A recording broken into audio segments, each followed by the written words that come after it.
Xenon X50 Xenon-এর সবচাইতে latest device বা বলতে পারেন ওদের সবচাইতে প্রিমিয়াম ডিভাইস।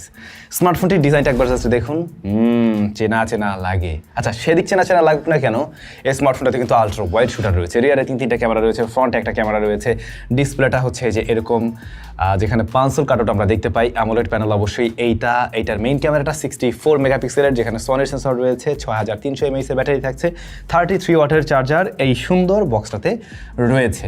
আর হ্যাঁ, এই স্মার্টফোনটাকে ঠান্ডা রাখার জন্য 7000+ mm কুলিং সিস্টেমও ব্যবহার করেছে ওরা এখানে, মানে শীট ব্যবহার করছে মূলত। সো সব কিছু মিলে এই প্যাকেজটা আসলে কেমন নিয়ে আসলো জানুন, চলুন আমরা সেটা ফাইন্ড আউট করি। বাট ফোন যেমনই হোক না কেন, বক্সটা কিন্তু ভাই সত্যিই বেশ প্রিমিয়াম করছে, এইটা মানতেই হবে, বক্সটা দামি ফোনের মতো লাগে। এখন এই স্মার্টফোনটার ডিজাইন যেমনটা আপনারা দেখছেন, আমরা বেশ কিছুটা মিল দেখতে পাই গ্যালাক্সি সিরিজের সাথে, ওদের টপেস্ট সিরিজের সাথে ওর ডিজাইনের বেশ কিছুটা মিল রয়েছে, বিশেষ করে ক্যামেরা সেটআপের বা ক্যামেরার এই স্ট্রাকচারটা, রাইট? স্মার্টফোনটার বডি ফ্রেমটা টোটালি প্লাস্টিক বিল্ড, রিয়ার প্যানেলটা প্লাস্টিকই ফিল দেয়, আবার গ্লাস টাইপের একটা ফিল দেয়, এটা ফ্রস্টেড, হালকা ফিঙ্গারপ্রিন্ট বসে, তবে স্ক্র্যাচ পড়তে আমি দেখিনি আমাদের লাস্ট কিছুদিনের ব্যবহারে। এইখানে মূলত ক্যামেরা মনে হবে একেবারে 5-6টা মনে হয় আছে, 3টা ক্যামেরা মূলত আছে, এর মধ্যে মেইন শুটার আর একটা হচ্ছে গিয়ে আলট্রা ওয়াইড আর একটা সহকারী সেন্সর আর কি।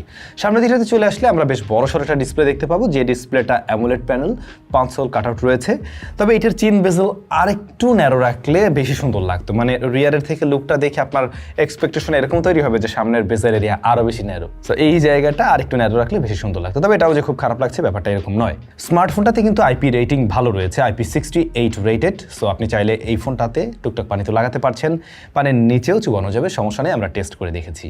হাতে নিলে হ্যাঁ, এই যে কর্নার এরিয়াগুলো হাতে একটু ফিল দেয়, মানে স্কোয়ার বক্সি শেপ টাইপের একটা ডিজাইনের ফোন যে ধরে আছেন ওই ফিলটা আপনি পাবেন, খুব একটা কমফোর্টেবল ফিল আসলে আমি পাইনি। যখন আমি কাভারটা সহ ব্যবহার করছিলাম, ওদের কাভারটা সুন্দর, এই কাভারটা সহ ব্যবহার করলে আর একটু বেটার ফিল পাওয়া যায়। এমনিতে ফোনের খুব বেশি ওজন না আর খুব একটা বাল্কি ফিলও আপনাকে দেবে না। সামনের ডিসপ্লেটার সাইজ মূলত 6.7 ইঞ্চ, এটা অ্যামোলেড প্যানেল যেটা বলছিলাম, LTPS প্যানেল বেসিক্যালি এটা, এবং ফুল HD+ রেজুলেশনের, টপ সেন্টারে পাঁচল কাটআউট রয়েছে। এটার ব্রাইটনেস ইনডোরের জন্য ঠিকঠাক আছে, আউটডোরেও দেখা যাচ্ছে 1000 নিটস, ডিরেক্ট সানলাইটে কিছুটা স্ট্রাগল করতে দেখা যায়, বিশেষ করে যখন আপনি ছবি তুলেন কিংবা যদি ডিরেক্ট সানলাইটে গিয়ে কোনো কারণে ভিডিও প্লে করার প্রয়োজন পড়ে তখন কিছুটা স্ট্রাগল করতে দেখবেন। 93% স্ক্রিন টু বডি রেশিও, ডিসপ্লেটাকে প্রোটেকশন করছে প্যান্ডা গ্লাস, এবং এই যে টাচ স্যাম্পলিং রেট এটা রয়েছে 240 হার্টজ, যেটা আমার কাছে কিছুটা কম মনে হয়েছে। এখন এগুলো তো কাগজ কলমের বিষয় ছিল, বাট রিয়েল লাইফ এক্সপিরিয়েন্স কি ছিল সেটা জানা উচিত। ফার্স্ট অফ অল আমি বলবো, এই ফোনের ডিসপ্লেতে ভিডিও দেখতে গেলে আপনার কাছে মনে হবে একেবারে চকচকে কালারফুল, তবে এইটার ন্যাচারাল কালার না, কালার অনেক বেশি বুস্টেড, মানে আপনি লাল কালার, গ্রিন কালার, ইয়েলো এগুলারে দেখবেন একদম ধুমধুমাক্কা বুস্ট করতে। সো যেটা হয়, আপনারা মুভি দেখতে গেলে অনেক সময় আপনার কাছে এই ধরনের কালারটা আর ভালো লাগতে পারে, কিন্তু এই কালারটা স্কিনের উপরে গিয়েও কিছুটা প্রভাব ফেলে, আমি যেটা লক্ষ্য করলাম। এমনকি আমি আমার নিজের ভিডিওই প্লে করে দেখছিলাম যে অদ্ভুতভাবে কালার বুস্ট করছে আর কি। ইভেন আপনারা খেয়াল করছেন আন্ডার 30K প্রাইস পয়েন্টের ম্যাক্সিমাম ডিভাইসগুলোতে যে অ্যামোলেড দেওয়া হয় অফিসিয়ালি, এগুলোর অ্যামোলেডটাতে একটু কালারটা বেশি বুস্টেড দেখায়। এখন এইটার ক্ষেত্রেও ওরকম বিষয় আমরা লক্ষ্য করছি আর কি। আরেকটু নিউট্রাল থাকলে আমার কাছে পার্সোনালি ভালো লাগতো, তবে এই ধরনের কালার অনেকের কাছে হয়তো ভালো লাগতে পারে। এর বাইরে টাচ রেসপন্স ভালো আছে, 240 হার্টস, বাট টাচ রেসপন্স ভালো। দেন 120 হার্টস পর্যন্ত সর্বোচ্চ পুশ করতে পারে, মোস্টলি 90 থেকে 120-র মধ্যে ঘোরাফেরা করে দেখা যায় আর কি। তো এই কালারের ইস্যু আর বেজেলটা আরেকটু ন্যারো রাখলে সুন্দর লাগতো, এই ব্যাপার ছাড়া ডিসপ্লে নিয়ে আমি সন্তুষ্ট আছি আর কি। এরপর যদি আমরা চলে আসি ক্যামেরাতে, রিয়ারে 64 মেগাপিক্সেলের যে মেইন শুটার রয়েছে IMX782, পরবর্তী shooter 8 megapixel ultra wide and 0.8 megapixel আর একটা সহকারী সেন্সর। আলট্রা ওয়াইডটা 112 ফিল্ড অফ ভিউতে ছবি দিতে পারে, মানে 112 ডিগ্রি ফিল্ড অফ ভিউতে। আর ফ্রন্ট ফেসিং ক্যামেরাটা রয়েছে 32 মেগাপিক্সেলের, এবং এই ডিভাইসটা ভিডিও রেকর্ড করতে পারে সর্বোচ্চ 2K 30 FPS এ। এখন ক্যামেরাতে এসে যেটা লক্ষ্য করলাম, এই ফোন দিয়ে তোলা ছবিগুলো এই ফোনের ডিসপ্লেতে মানে একেবারে ওভার স্যাচুরেটেড মনে হয়, যেটা খুবই কালারফুল লাগে। তবে এই ডিসপ্লে থেকে অন্য কোনো ফোনে যদি নিয়ে দেখতে চান বা অন্য কোনো ডিসপ্লেতে, তখন গিয়ে এতটা বুস্টেড মনে হয় না, স্টিল মনে হবে যে হ্যাঁ কালার কিছুটা বাড়িয়ে প্রেজেন্ট করছে এই স্মার্টফোন।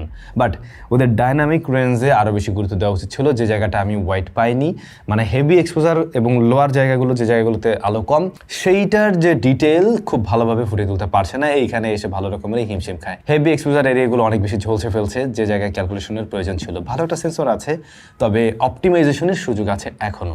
আর লো লাইটে আপনি নাইট মোড অন করে নিলে কিছুটা ইমপ্রুভড ছবি পাবেন। নর্মালি তুলতে গেলে দেখা যায় যে ক্লিকটা ইনস্ট্যান্ট করে ফেলছে, ডিটেল কিছুটা কম গ্রেইনের দেখা পাওয়া যায়, বাট আপনি নাইট মোড অন করে নিলে তুলনামূলকভাবে বেটার আউটপুট দেয়। তখন কালার কন্ট্রাস্ট ব্যালেন্স করা ট্রাই করে, বাট একটু সফট করে প্রেজেন্ট করে স্টিল মানে সোশ্যাল মিডিয়া রেডি টাইপের একটা ছবি আপনি পেয়ে যাবেন।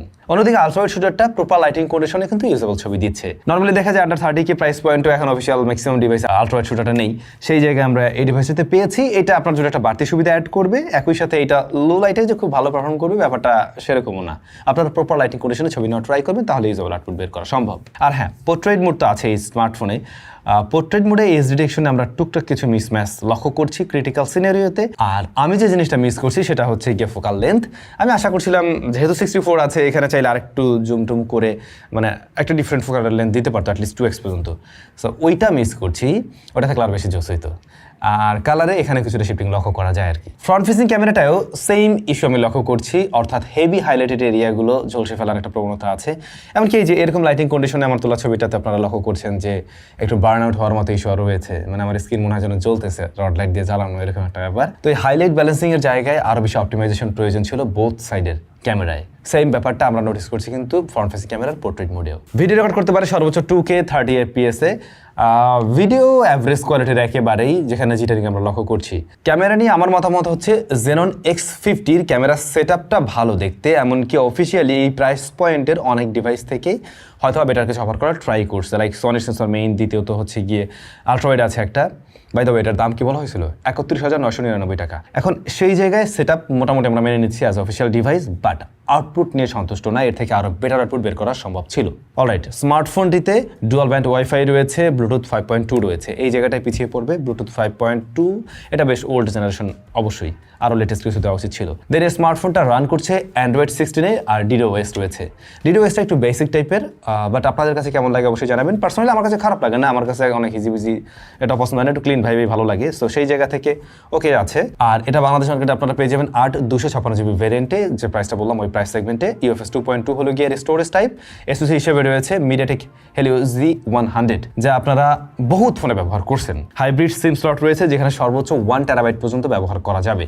এবং এই ফোনটা যাতে অতিরিক্ত গরম হয়ে না যায়, গরম হয়ে গেলে দ্রুত ঠান্ডা হয়, এই জন্য ওরা এখানে 7000+ হিট ডিসিপশন ফিল্ম ব্যবহার করছে ভিতরে একটা, যে ফোন ঠান্ডা হয়ে মানে গরম হয়ে গেলে দ্রুত ঠান্ডা করা সম্ভব হবে আর কি। এই এখন পারফরমেন্সের জায়গাটা আপনি খুব সহজেই বুঝে ফেলছেন। এই সেম প্রসেসর আমরা 20,000 টাকার নিচেও পেয়েছি, 25,000ও পেয়েছি, এমনকি এই 30K প্রাইস পয়েন্টও অনেক ফোনের সাথে পেয়েছি। তো এটা নিয়ে নতুন করে আর বকবকাইয়া লাভ নাই। এটা মানে একটা মিড রেঞ্জ থেকে একটা বেসিক পারফরমেন্স ডেলিভার করার মতো SoC, যা দিয়ে ডে টু ডে লাইফের কাজগুলো করতে পারবেন। হ্যাঁ, এই স্মার্টফোনের অপটিমাইজেশন কেমন সেটা জানার অবশ্যই বেশি আছে। তো সেই জায়গা থেকে দেখলাম হ্যাঁ, এইটা মোটামুটি রেগুলার কাজ খুব সহজে হ্যান্ডেল করতে পারছে। অ্যাপ ওপেন ক্লোজ টাইমও একেবারে সুপার ফাস্ট লেভেলে না, আবার ডিলেও নাই, মানে ওকে আছে। আপনি লাইক 25-30 হাজার টাকার মধ্যে ডিভাইসগুলোতে যেমন দেখেন অফিসিয়াল ডিভাইসগুলোতে, ওরকম একটা পারফরমেন্স ডেলিভারি করতে দেখবেন আর কি। তারপরে বলবো কিছু ব্লোটার তো এই ফোনে আছে, যেগুলো আনসার করে নিলে অবশ্যই আপনার জন্যই ভালো, সেটা করে নিতে পারেন ডেফিনেটলি। আর মাল্টিটাস্কিংয়ে 8GB RAM দিয়ে আপনি অ্যাট টাইম মানে 5-6টা অ্যাপ্লিকেশন নিয়ে কাজ করলেও ধরে রাখতে পারছে আর কি লং টাইমের জন্যই ব্যাকগ্রাউন্ডে। তবে নর্মাল ইউজেসে এটা খুব একটা হিট জেনারেট করে না, যদিও ওরা এখানে একটা ওই যে হিট ডিসেপশন ফিল্ম ব্যবহার করছে।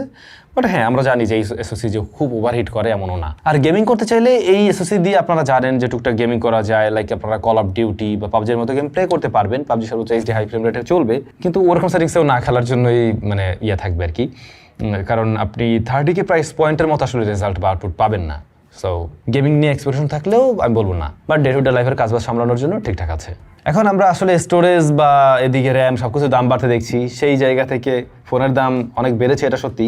একই সাথে ওরা যদি এখানে ডায়মেন্সিটি সিরিজের আর একটু বেটার কোনো চিপ দিতে পারতো, আমরা 5G এনেবলড একটা ডিভাইসও পেয়ে যেতাম, যেটা ফিউচার প্রুফ হতো। দ্বিতীয়ত হয়তো পারফরমেন্স আর একটু বেটার কিছু লক্ষ্য করতাম, যেটা আমার এক্সপেকটেশন ছিল। সো এই SoCটা আসলে এই প্রাইস পয়েন্টের সাথে সামঞ্জস্যতাপূর্ণ হয় না, এটা আপনারা খুব ভালো করেই বুঝতেছেন। এটাতে ব্যাটারি রয়েছে 6300 mAh অ্যান্ড 33 ওয়াটের চার্জিং সিস্টেম বক্সে পেয়ে যাচ্ছেন। এই কম্বোকে আমি ভালো বলবো, এবং 6300 mAh ব্যাটারিটা দিয়ে এই স্মার্টফোন ইজিলি একদিন চালানো যাচ্ছে, 8 ঘন্টা প্লাস এসওটি পাওয়া যাচ্ছে। কল কোয়ালিটি ভালো, নেটওয়ার্ক সিস্টেমে কোনো প্রবলেম নেই। চলুন একটা কাজ করা যাক, এই স্মার্টফোনটার ভালো যে বিষয়গুলো পেয়েছি এবং খারাপ যে বিষয়গুলো পেয়েছি সেগুলোকে আমরা কয়েকটা পার্টে পার্ট করি। ভালো দিকের মধ্যে ফার্স্ট অফ অল এটার ব্যাটারিটা ভালো একটা ব্যাকআপ দিতে পারবে। দ্বিতীয়ত ডিসপ্লেটা দেখে ভালো লাগবে। তৃতীয়ত আলট্রাওয়াইড শুটার আছে, যেটা এই প্রাইস পয়েন্টে অনেকেরই নেই। আর চতুর্থ নাম্বার হচ্ছে লেটেস্ট অ্যান্ড্রয়েডে রান করছে অ্যান্ড্রয়েড 69। এবার যদি একটু কমতে বা খারাপ জায়গা যেগুলো তার একটু উন্নয়ন করার সুযোগ ছিল, সেটা হচ্ছে এসওসিটা বেটার করা উচিত ছিল। ক্যামেরার হাই এক্সপোজার ব্যালেন্স করার জায়গায় সুযোগ ছিল। তারপরে হচ্ছে গিয়ে ওদের ফোনগুলোতে নর্মালি আপডেট আমরা ওইভাবে লক্ষ্য করি না, সেই জায়গাটা ইনশিওর করলে তো সমস্যা নেই। আর ব্লুটুথ ভার্সনটা হয়ে গেছে অনেক বেশি ওল্ড জেনারেশন।